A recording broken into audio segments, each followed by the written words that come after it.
Ngayon, habang si Bangag Jr. ay nagsasalita patungkol sa mga, mga nangyayari sa Gaza na kesyo, nakakabahala, yung mga nangyayari sa ibang ibang bansa at kinukondina niya ang human rights violation, chuchu, habang siya ay nagsisinungaling sa ibayong dagat, mga kababayan, at nagdrama-drama na ini-encourage niya yung mga ASEAN or ASEAN leaders na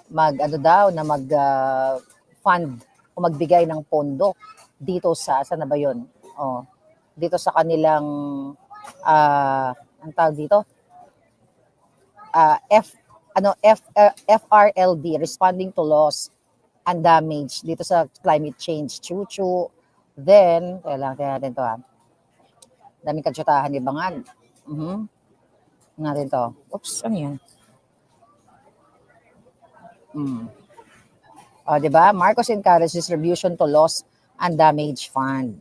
So, nagsalita siya sa Malaysia na kunwari ay concerned siya sa mga biktima o, yung mga napipinsala nitong climate change, chucho. Kailangan mag-raise ng pondo, Ang tanong, baka nakawin na naman niya yung pondo? Ano yung kanyang ang kanyang goal para magdakdak dun sa Asian Summit para daw suportahan yung mga places o mga bansa na apektado ng climate change, chuchu, pero yung 5,500 flood control, ninakaw ng buwakan ng ina, yan ba yung yan ba yung papaniwalaan ninyo? Kunwari, concern sa climate change, yung mga biktima ng mga baha, ng init, ng bagyo, o kung ano-ano pa man. Pero yung 5,500 flood control, ninakaw ng mga buwakan ng ina. Tapos hingi-hingi ng pondo. Para i-finance ang tsuba-tsubang climate change na yan. Kunyari, partnership dito sa mga Asian countries. Pero ang totoo, ninanakaw yung pera ng bayan. Mga tsuba-tsutsong kasinungalingan para umunlad ang mga Asian countries at ang Pilipinas. Pero mismo siya ay nagpapalubog ng Pilipinas dahil siya ay tuluyan talagang bumulusok na. Galit na talaga yung taong bayan sa kanya. At the heck, nung magsasalita siya doon na yung militarization issue ng Israel, di ba?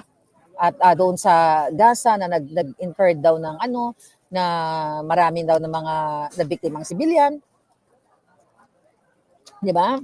Tapos kailangan daw sundin ang international law. Putang na. Ay, sorry.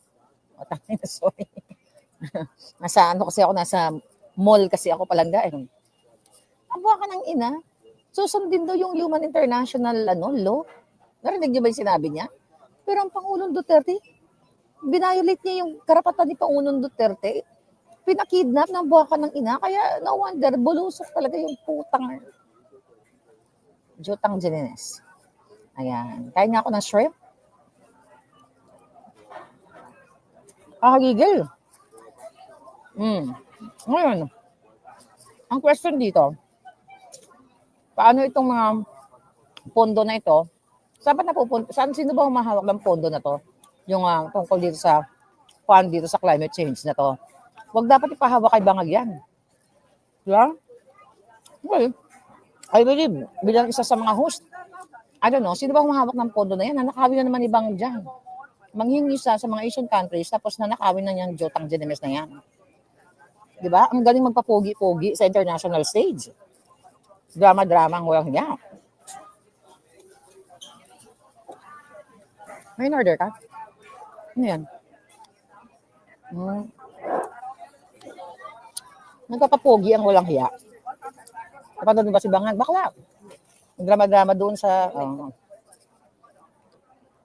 papapogi-pogi na kunyari concern siya sa human rights, international human rights and human law, international law. Tapos si PRRD pinakidnap ng buwakan ng Janines, papogi point siya doon ng isang araw. 'Di ba? Paano mo ma-resolve yung mga tsuba-tsutsong sinasabing climate change na yan? Kayo mismo ang pumapatay sa mga puno. 'Di ba kayo ang nagpapatumba sa mga illegal logging ninyo, mga buwisit kayo diyan.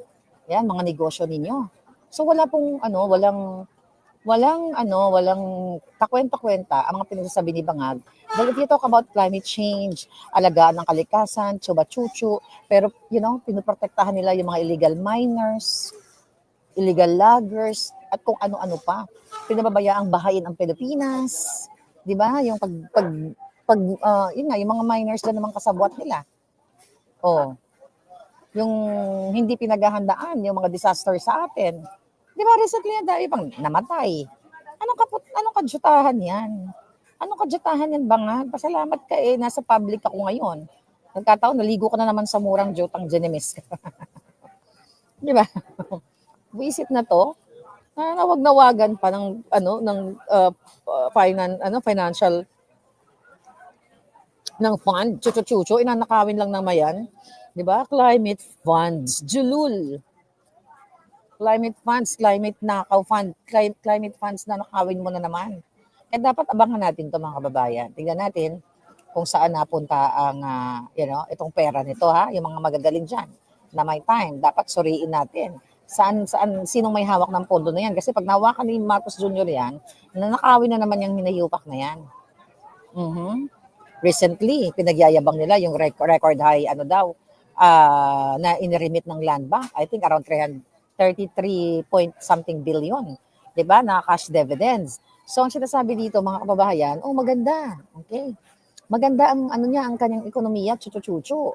Ngayon, mga kababayan, itong malaking itong malaking dividendo na ito, ang tanong dito, may transparency ba ito? O baka nanakawin na naman ni Bangag? Lahat naman yan nanakawin niya.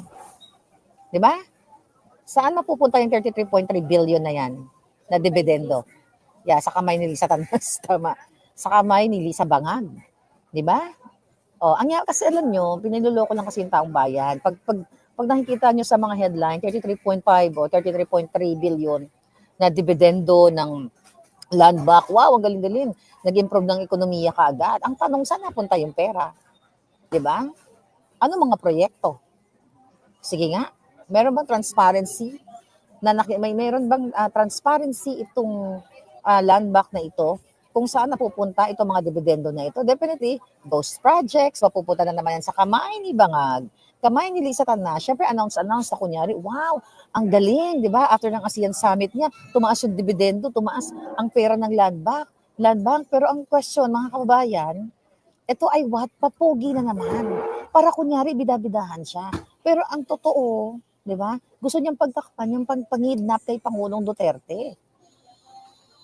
Puro pagpapabango sa mabaho niyang mga bells na punong-puno ng pulburon at yung ilong niyang kasisinghot ng pulburon. Di ba? So, yun yung mga kababayan. Talaga. So, darating na siya. Pupuntahan natin siya sa mga 5 minutes, ganyan. Okay. Okay. Sa Centinela? Wow. Ngayon, I have 5 minutes daw kasi pupunta na kami ng Centinela. Itong in-appoint nilang spokesperson na mukhang ngiwi. Anak ni Abante. Sabi niya, sino ba nagsabi nun? Si J.M. Morales, si Agent Morales. Yung in-appoint nilang spokesperson. Mukha daw tumira ng isang sakong pulburon. Mukha lang naman. Anak ni Abante. Ginawa nilang spokesperson.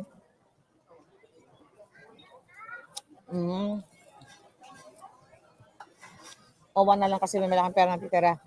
Kaya ito na naman ang target. Yung babae. Yung babae nget pa. Yung nget pa na parang nakatira. Mukha lang naman siya nakatira. Baka hindi naman Baka. mamaya babodsa ka natin. Nagpa-cute lang ako. Actually, nagpa-cute lang ako sa inyo. Ang dami natin pag-uusapan. May pipick upin lang kami. Actually talagang, ang pangit, no? Bakit kaya yung mga kalaban ng bayan ang nginget pa? No, palangga. Napansin niyo ba yun?